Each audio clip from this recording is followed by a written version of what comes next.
Today, I'm standing in front of RotorX Aircraft Manufacturing Company in Chandler, Arizona. In this building are the offices and the manufacturing facility for the Phoenix A600 helicopter kit. In a moment, I'll be taking you through the facility to give you a first-hand look of the overall process it takes to ready a helicopter for shipment. I will be visiting the areas where the components are fabricated and assembled by the people who work here. Also, I will be showing you the people who oversee the operations, research and development, sales, and customer support. With the current backlog of kit orders, you will see the company is very busy and working hard to provide fulfillment. It should be noted, years back, the previous ownership group started a trend to outsource some of the fabrication and machining services. This led to issues with cost control, longer lead times, and delayed deliveries. RotorX is moving away from the practice of outsourcing and has more fabrication in-house. The company now has better control of pricing, lead times, and quality control. So we all know there are a lot of moving parts in a helicopter. Well, I'm here to tell you, like the helicopter itself, it takes a lot of moving components in this building to complete and deliver the Phoenix A600 kit. I was very happy to see a significant number of skilled RotorWay staff return to work with RotorX. I will make note of these experienced personnel when we visit each fabrication area. And finally, we will travel off campus to view and discuss the engine upgrades and its development with the engine designer currently working with RotorX. We will be able to view the assembly of the new engines. All right, so let's go inside.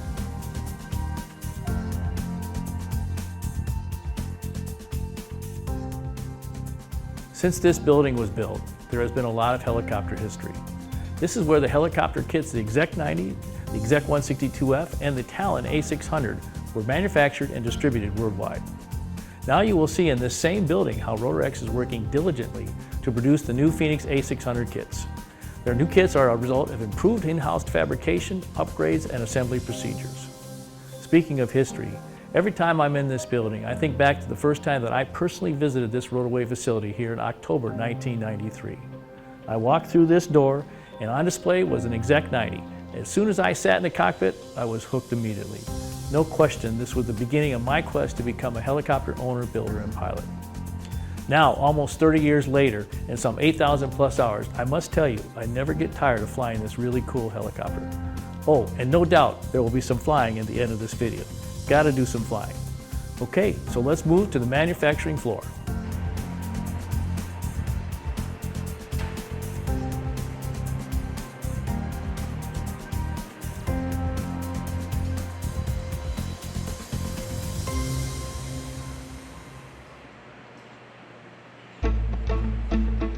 The first area we're going to visit is where the tail booms and the airfoils are fabricated. The fabrication process of these components includes custom jigs and templates to ensure consistent results. Paul is a highly experienced fabricator with 20 plus years working for the company. He has completed over 800 tail booms and as many rotor blade sets. That is impressive. The A600 tail boom has 5 bulkheads and includes 6 full-length stringers. The skin is cut from a single sheet of 25 thousandths aircraft aluminum, and between bulkheads 1 and 2, the skin is doubled to increase the strength and the stability. Tony assists Paul with main rotor fabrication.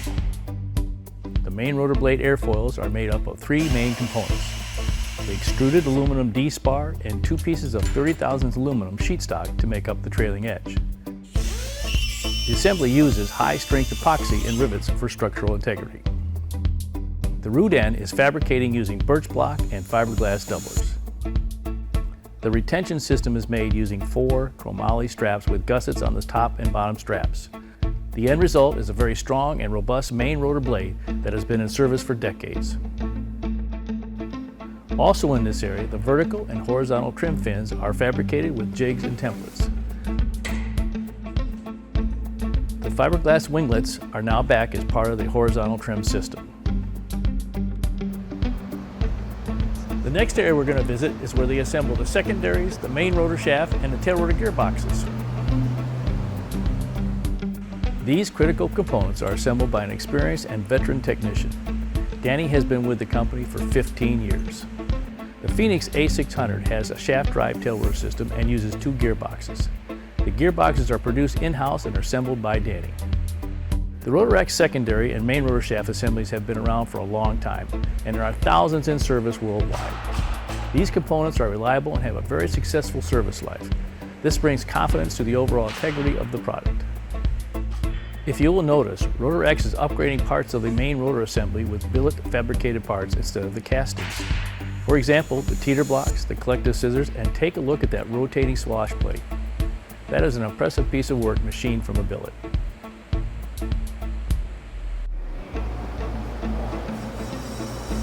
Next, we're going to go into quality control. Carlos is a longtime employee with the company, 21 plus years, and is the RotorX quality control technician. Carlos is tasked with inspections of everything from welds on the chromoly parts to the windscreen.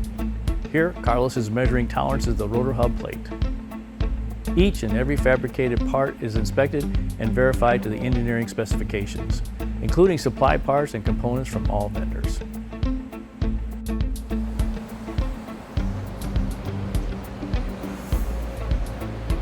Okay, let's move on to CNC and machining.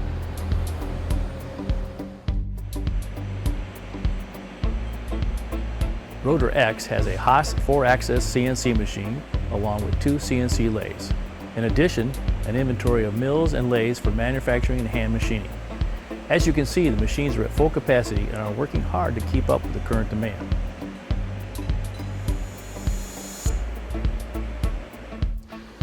Preston has been with the company for 8 years and is a skilled machinist.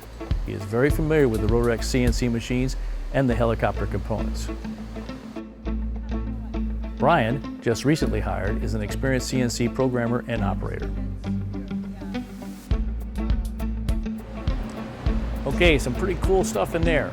Now we're on our way to welding. This is where all the chromoly parts are jigged and welded together.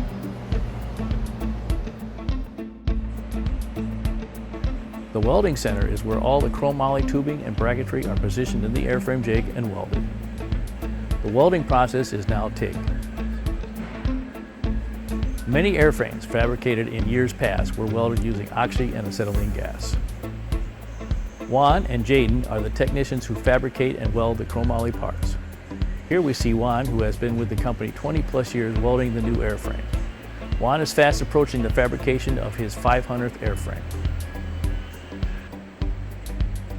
All the components, such as the engine mount, have jigs. Here we see Jaden getting ready to add the gussets to the engine mount. The Phoenix A600 new style landing gear is straight-legged. The straight landing gear mounts to the airframe with different bracketry, so the Phoenix straight landing gear is not compatible with the earlier airframes. The fiberglass process for the body parts has been outsourced for many years with previous ownerships. There have been issues and frustration with quality control. RotorX has again decided the fiberglass work will be in-house. Tony is a veteran company technician with 25 plus years. Tony has completely reworked the fiberglass molds, and now all the fiberglass fabrication is performed in-house where he can control the process and make improvements as needed. This is a big plus for quality control, inventory, and the lead times.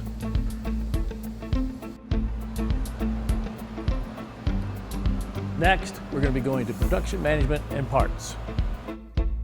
Robin is the RotorX production manager. She has been with the company 15 plus years. The production manager is responsible for fulfilling the demands of raw materials, parts, sub-assemblies, inventory levels, and then coordinates the manufacturing schedules for the various fabrication areas. In addition, Robin oversees the kit packaging and monitors the fulfillment of all the outgoing kits. Procurement and purchasing are handled by Stefan. He works closely with Robin when sourcing and purchasing the raw materials and parts. As most are aware, with the current world and local supply chain interruptions, this can be challenging. Chris has been with the company for 10 years. Chris is head of customer spare parts fulfillment and orders. She also assists with kit packaging and crating. Let's take a moment to show you the considerable effort RotorX goes to protect the components during transport. Here, Robin is preparing a shipment of a new tailboom.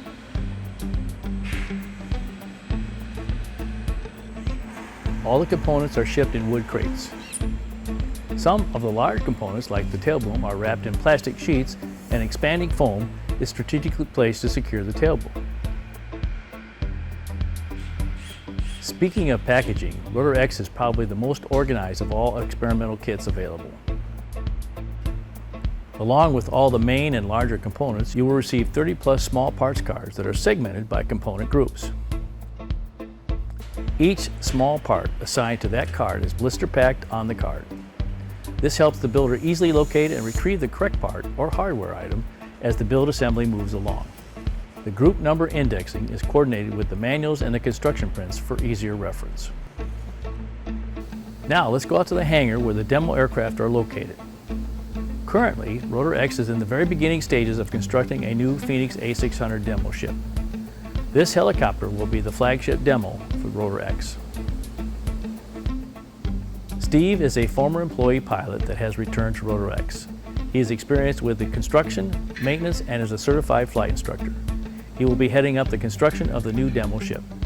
This Yellow Talon A600 will be available soon for demo flights and transition training. This helicopter will feature the auto throttle governor. The second floor of this building is where we will find the sales staff. Stan is the sales manager and has been busy answering questions from prospective RotorX kit builders. Kelly is also part of the sales staff, handling the flow of inquiries and provides the prospective kit builders with answers regarding the 4 component groups, lead times, and the upgrades to the current kits. Speaking of upgrades and support, this is where we find the engineering staff.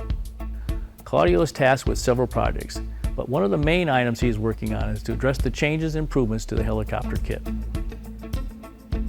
This important work is also supported by Angel. Both aerospace engineers are working to make the A600 Phoenix the best generation of this kit helicopter's legacy. In this office, we find Wade working the design of an adapter for the new starter. Wade is also part of R&D. As far back as I can remember, I noticed Wade's name in the bottom of the construction prints. All these excellent drawings are Wade's. He has been with the company for 30+ years. Another one of his important roles is customer support. Oh, and when there's an issue, pretty much everyone says, check with Wade. As I mentioned earlier, we would be traveling off campus where the upgrades for the engine have been designed and are being assembled into the new test engines. We are now in Texas, and yesterday we completed a condition inspection and did some flight training. It is summer hot here. With full fuel and 2 pilots on board, the engine is near the edge of power. Therein lies the issue. The goals of the upgraded engine are to increase the cubic inch displacement and the torque without a complete engine case redesign. It will be necessary to change the rods, the pistons, and the crankshaft to accomplish these results.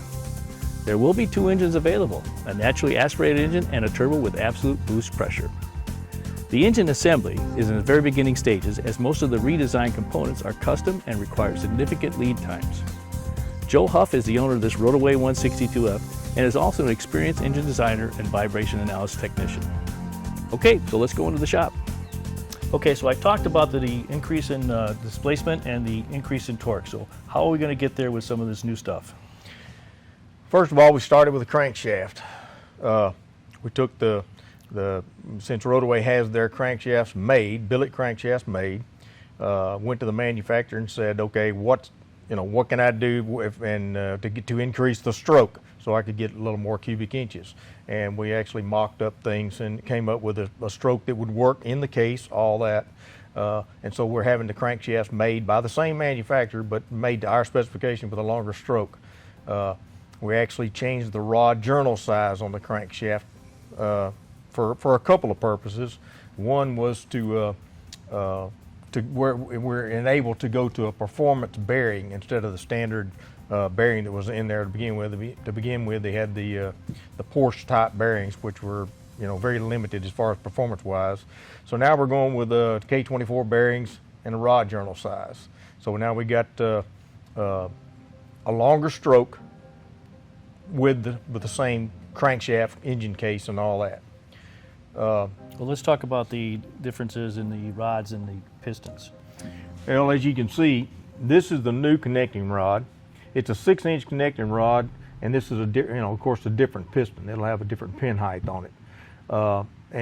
As compared to the old big heavy piston with a real short connecting rod, you can actually see the difference in the rod journal size They still use a 926 pin, but you got a lot less reciprocating mass.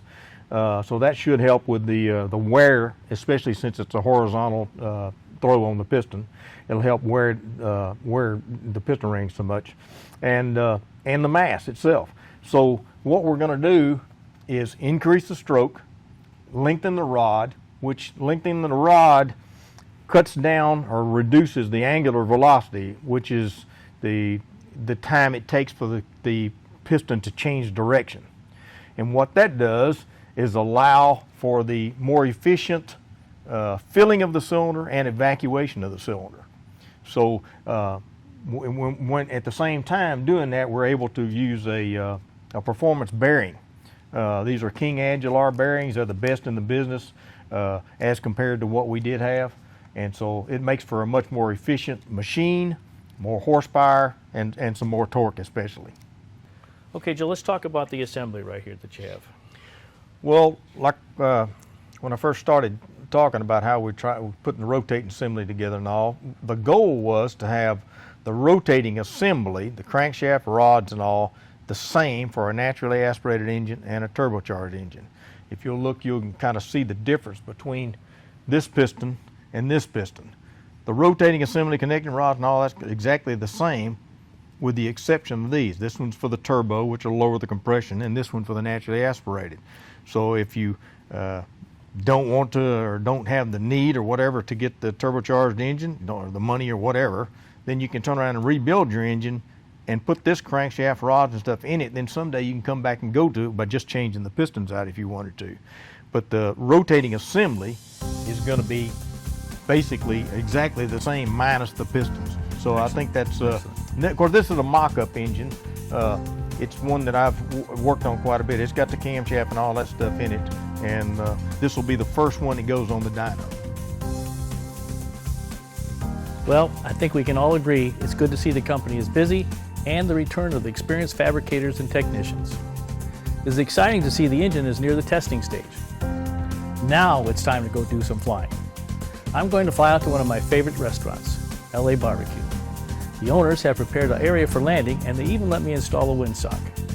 The approach is easy and safe over a large farm field. Going to lunch in a helicopter, it just doesn't get any better than this. So let's go flying.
Okay, we have 120 degrees in the oil. We're going to go ahead and do the overrunning clutch check.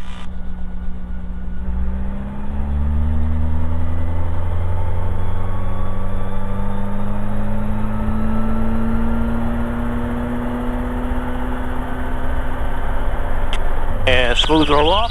Definitely got the engine to separate from the rotor system. Okay, the governor is on now. It should engage about 85% and bring me up to 100%. There's the engagement, and governor's at 100%, and I'm just going to bring it up to 102%, give you a little bit more inertia. Okay, Gauges are in the green, rotor PM is in the green. We're going to do a light check and then we'll come off the dolly.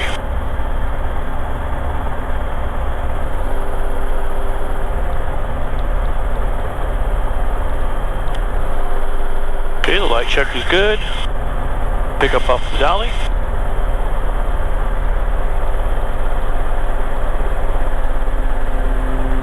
And I'm just going to move to the side here.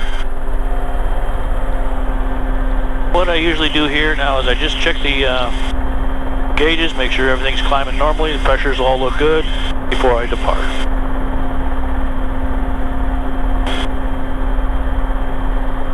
Alright, everything's looking good. We're going to head down the taxiway.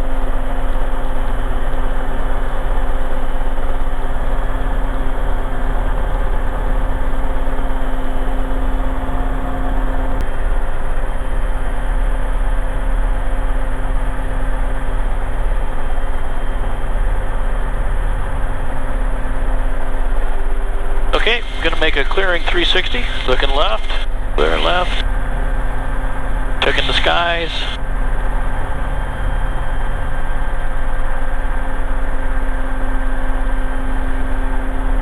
Calgary traffic, helicopter 272 Alpha Mike is departing to the northeast. We'll be taking off runway 15, departure end, and left traffic downwind departure, Calgary traffic.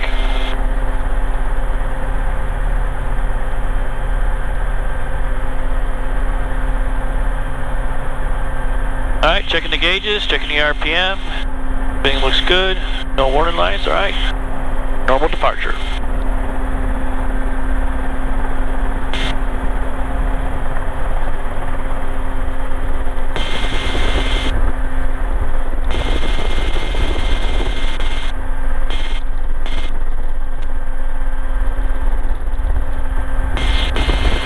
Alright, trying to maintain 65 on the climb out.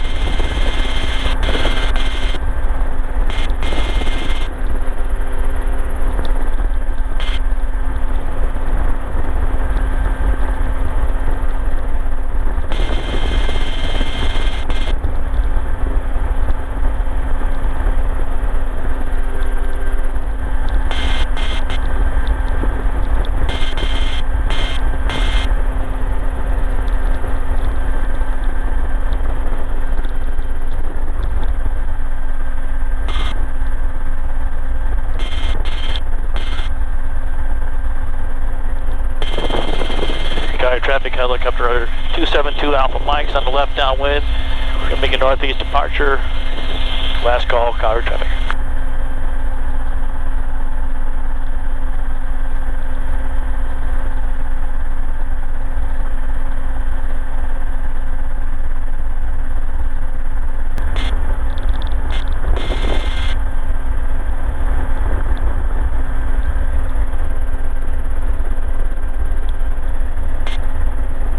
Okay, the recon looks good, so we're going to come in from the north as the wind is out of the southwest.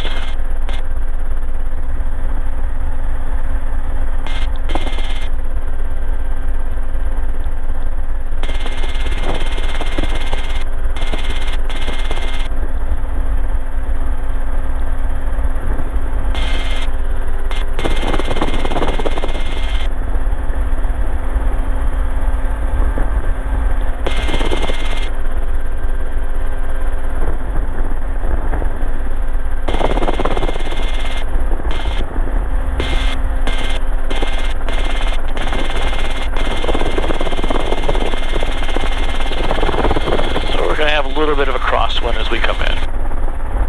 Fly over the pole.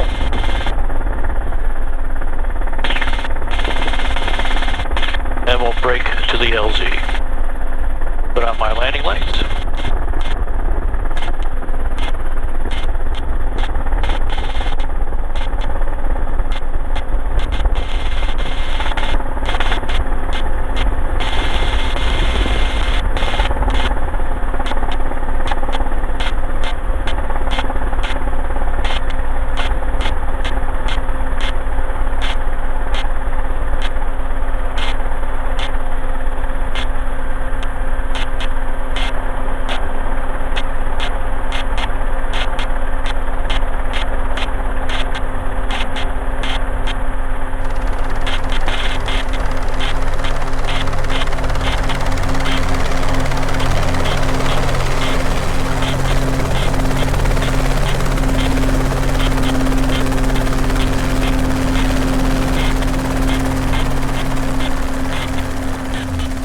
Power on, throttle down,